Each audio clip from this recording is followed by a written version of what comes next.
saber si México se alinea en un lado o en otro o se mantiene independiente. Gracias. Yo creo que alinear no es precisamente la mejor palabra, ¿no? Es decir, Estados Unidos no puede solo, necesita necesariamente de Canadá y de México. Incluso nosotros hemos estado planteando desde el presidente López Obrador que esto debería de ampliarse a toda América. A tan solo unos cuantos minutos de que asuma como presidente Donald Trump y bajo el contexto de todas estas amenazas que ha venido haciendo el nuevo presidente de los Estados Unidos, no solo a Canadá, a Groenlandia, a toda Europa, sino a lo que nos importa, a México. La presidenta el día de hoy dijo algo que nadie se esperaba. Llegó un periodista argentino a la mañanera y le aventó datos duros a la presidenta de si le conviene a México seguir en su alianza con Estados Unidos y con Canadá, o mejor le conviene irse directito a los BRICS. Este periodista argentino dijo que México debería alinearse a un lado o a el otro, y la presidenta explotó porque le dijo que la palabra alinear no entra en México porque es un país libre y soberano y toma sus propias decisiones. Camaradas, vámonos rápidamente a escuchar lo que dijo la presidenta esta mañana. Le cerró la boca a este periodista y dijo, pues, lo inesperado acerca de la relación México, Estados Unidos y Canadá y sobre todas estas amenazas del presidente Donald Trump. Porque, pues, en unos minutos, cuando asuma, se esperan, como lo prometió el presidente norteamericano, pues expulsiones masivas de mexicanos de Estados Unidos que están de una manera indocumentada. México está preparando, o ya preparó, ya tiene preparado todo un plan para brindar atención a estos personajes, a estas personas, a estos mexicanos, a estos paisanos, de llegar a darse esas deportaciones masivas. Y la presidenta dijo que en cuanto tome posesión el presidente Donald Trump, se va a comunicar con él para arreglar toda esta situación. Antes de comenzar, camaradas, les tengo preparado el video, pero quiero que me apoyen con su poderoso like y que miren todo el video. Y al final, lo que les pareció, háganmelo saber en la caja de los comentarios. También compartan este video en sus redes sociales. Sin más que agregar, comenzamos. Buenos días, presidenta. Buenos días a todas y a todos. Daniel Moser, del Centro de Estudios Estratégicos Nacionales, director de Helios Comunicación y colaborador de Agencias de Información y Opinión, Periodismo Internacional Alternativo de Argentina, Portal Alba de Venezuela y Rebelión de España. En primer lugar, quería comentarle que el Centro de Estudios estuvo trabajando durante todo un año, terminamos en octubre de este año, un estudio sobre los primeros 6 años del proceso de Cuarta Transformación, y nos concentramos en los desafíos pendientes y en propuestas concretas para cada uno de ellos. Me gustaría, si usted me lo permite, entregarle el documento y un libro que le quiero obsequiar, que creo que va a ser mucho de su interés.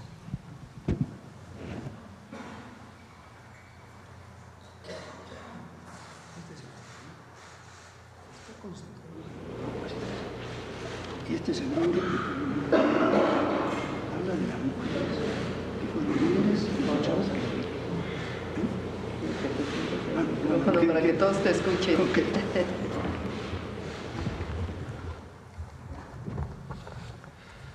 Le comentaba que el libro es Calibán y la bruja. Se trata de una investigación muy documentada sobre el papel y el liderazgo de las mujeres en el periodo precapitalista entre el feudalismo y el capitalismo. Ellas defendían el interés y el territorio y las propiedades comunales contra la privatización que estaba empezando a hacerse ya en esa época. Las estigmatizaron como brujas, pero no quiero contar más, espero que lo pueda leer. En la actualidad hay un tema central, entre otros, en el ámbito global, que es la disputa económica entre Estados Unidos y China. Esta disputa se da en el marco de un fenómeno más importante aún, que es un cambio de época, un proceso para lograr en algún momento un nuevo orden mundial. Esto lleva años y va a llevar muchos años más. En ese proceso se enfrentan Estados Unidos, como intentando mantener su hegemonía unipolar, y lo que se conoce como los BRICS, que plantean el multilateralismo. Quisiera dar unos datos para plantearle la primera pregunta. China ahorra el doble que Estados Unidos como proporción del PIB. China invierte el doble que Estados Unidos como proporción del PIB. La formación bruta de capital fijo de la economía de Estados Unidos es del 20% del PIB y la de China es del 45% del PIB. China tiene un superávit comercial del orden de 700.000 millones de dólares al año. Estados Unidos un déficit comercial mayor a $1 trillón al año. La deuda de Estados Unidos es del 130% del PIB, la de China del 75%. En 1945, a término de la Segunda Guerra Mundial, Estados Unidos aportaba más del 50% del Producto Interno Bruto global. En 2024 es solo del 22%. De los depósitos de bancos centrales del mundo, en 1999, en dólares era de 71%, hoy es de casi 60%. El golpe mayor al proceso de pérdida de hegemonía de Estados Unidos como potencia no será seguramente un enfrentamiento militar, sino en términos económicos y financieros. En 2024, en su 16ª reunión de BRICS, se le dio la bienvenida a 13 países y se anunció que 30 naciones más manifestaron interés en sumarse a los BRICS. En 1992, la participación del PIB mundial del G7 fue del 45%, las naciones del hoy BRICS solo del 16%. En 2024, el G7 tiene el 30% y los BRICS el 35%. Ya termino. Entre 2000 y 2023, los países del hoy BRICS crecieron su participación en las exportaciones mundiales del 10 al 23%. El G7 cayó del 45 al 29%. Finalmente, en términos del crecimiento económico, el FMI previó para 2024, ya están las cuentas, que los países del BRICS crecerán a una tasa promedio del 3.6 y el G7 del 1%. La pregunta, Presidenta, es, en atención a estas condiciones en que se está desenvolviendo este pleito a escala global, hay países que se alinean o con Estados Unidos y hay países que se alinean con los BRICS y hay otros países que hacen el esfuerzo, porque no es fácil, de mantenerse al margen y negociar según sus intereses nacionales con quien sea en el momento que sea. La pregunta concreta, Presidenta, es si su gobierno está analizando o analizará crear un grupo multidisciplinario que investigue a fondo las condiciones de este fenómeno que se está dando para saber si México se alinea en un lado o en otro o se mantiene independiente. Gracias. Yo creo que alinear no es precisamente la mejor palabra, ¿no? Porque todos los países, estados somos soberanos, todas las naciones. El asunto aquí es que nosotros desde hace ya muchos años y en particular desde hace… ¿Cuándo se firmó el TEMEC? En 2000. En el 2020, con el nuevo tratado México, Estados Unidos, Canadá. México es socio comercial de Estados Unidos. De hecho, parte de lo que hemos estado planteando es que solo con este tratado comercial y con esta alianza se puede competir con otras regiones del mundo. Es decir, Estados Unidos no puede solo, necesita necesariamente de Canadá y de México. Incluso nosotros hemos estado planteando desde el presidente López Obrador que esto debería de ampliarse a toda América y tener realmente un bloque económico en nuestro continente. Ahora, ¿qué es lo que planteamos con el Plan México? Fíjate, nada más por los datos. México prácticamente duplicó sus exportaciones a Estados Unidos del 2018 al 2024, gracias al tratado. Entonces, es fundamental para nuestros países fortalecer este esquema con soberanía. Por eso digo que alinear no creo que sea la mejor palabra. la soberanía. Nosotros somos un país libre, independiente, soberano, y somos socios comerciales de Estados Unidos, y eso le ha ayudado a Estados Unidos, le ha ayudado a México y también a Canadá. Eso no implica que no tengamos acuerdos comerciales con otros países. Podemos tener, se está trabajando, por ejemplo, con Europa, en el tratado comercial que ya existía, porque necesariamente viene su proceso de renovación. Entonces, no quiere decir que es el único país, pero sí creemos que ha sido benéfico para nuestro país. Repito, con nuestra soberanía y nuestra independencia. Ahora, ¿qué planteamos nosotros? Que recuperemos también en México la producción de muchos bienes que durante todo el periodo neoliberal se perdieron. Entonces, que si bien tenemos un acuerdo comercial, también tenemos un Plan México para que se recupere en México la producción de cadenas productivas que permitan pues también tener mayor inversión, mejores empleos, mejor remuneración para el pueblo de México a partir de un esquema de planeación territorial de nuestro país, basado en dónde están los recursos naturales. Entonces, es la relación con Estados Unidos y Canadá, sin cerrarnos a otros lugares del mundo, pero al mismo tiempo fortaleciendo la producción de nuestro país. Gracias. La segunda pregunta tiene que ver precisamente con el Tratado de Libre Comercio. Como sabemos, el Tratado de Libre Comercio, ahora conocido como TEMEC, inició en 1994 con Carlos Salinas de Gortari, cuando obviamente con intenciones diferentes a las que se han planteado tanto el gobierno de López Obrador como el suyo. Este tratado, a la hora de negociarse mediante el TEMEC, la participación del entonces candidato o presidente electo López Obrador determinó que hubiera modificaciones.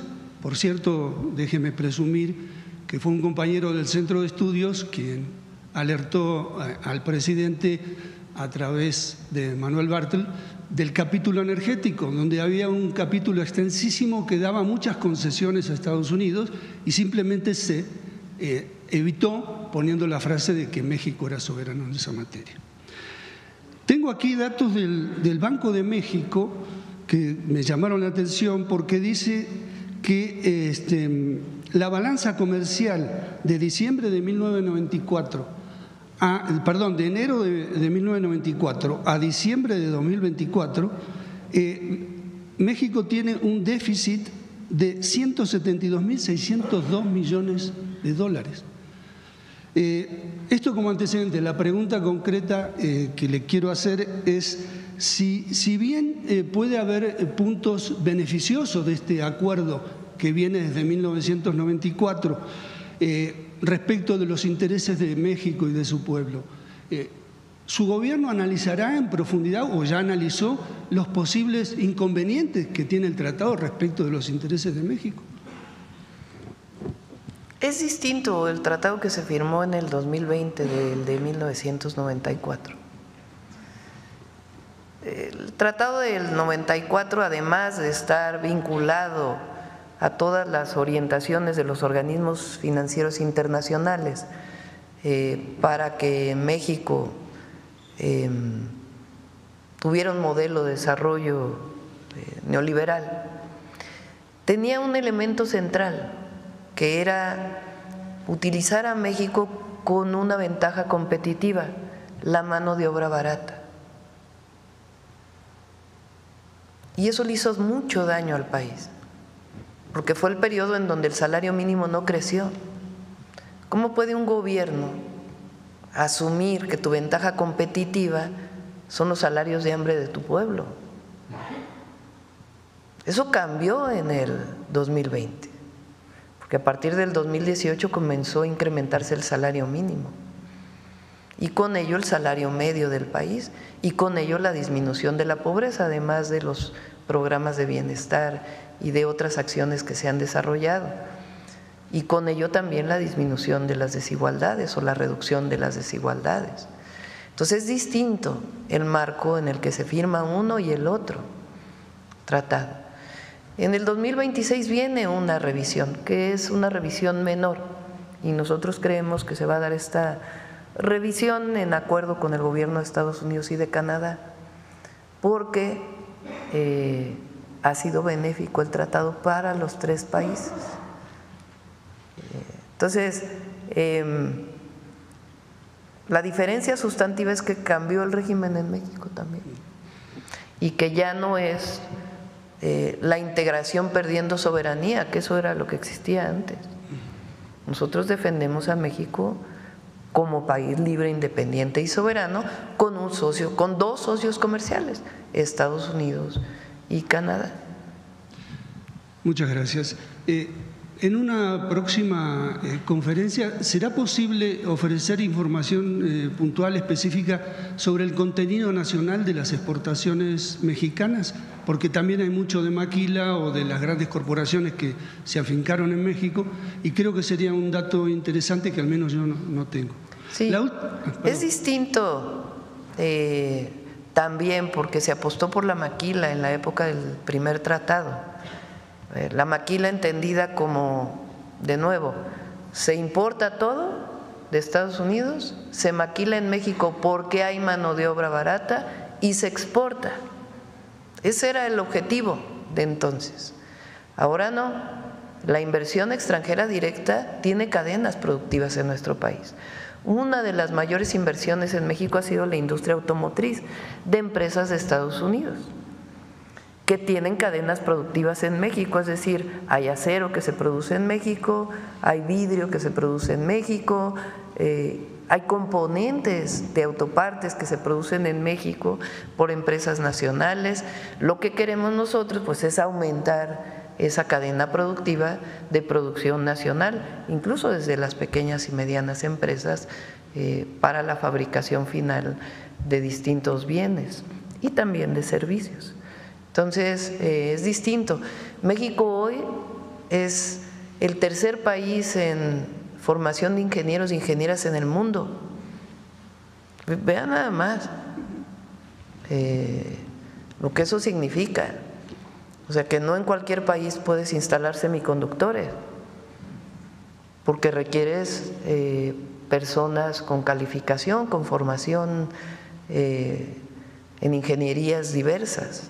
No solo ingenierías, pero principalmente.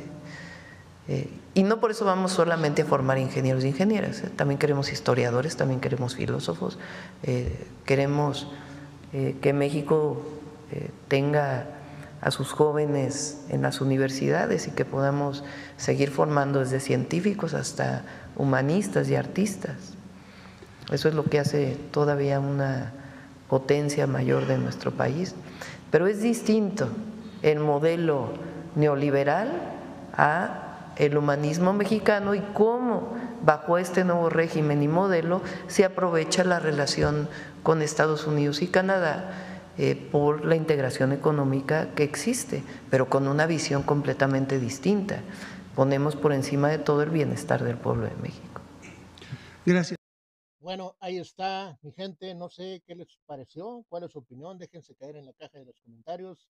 A mi punto de ver, yo creo que no le conviene a México, pues, aliarse a los BRICS. Ya sabemos que China no compra, China lo que quiere es vender, no sé los otros países, pero nosotros tenemos de vecino al mayor consumidor del mundo, que es los Estados Unidos de América. Y pues, para mi punto de vista, tenemos que optar por eso, simple y sencillamente. Solo que hay que ponernos de acuerdo. Y pues un presidente como Donald Trump es difícil. No sé si en el futuro vengan más de este tipo, pero lo que tiene que hacer México es cooperar y exigir y buscar también lo que a nosotros nos convenga. Hasta aquí mi video, camaradas. Espero que les haya gustado. Gracias por pasarse por él. Compártanlo en sus redes sociales y déjense caer en la caja de los comentarios.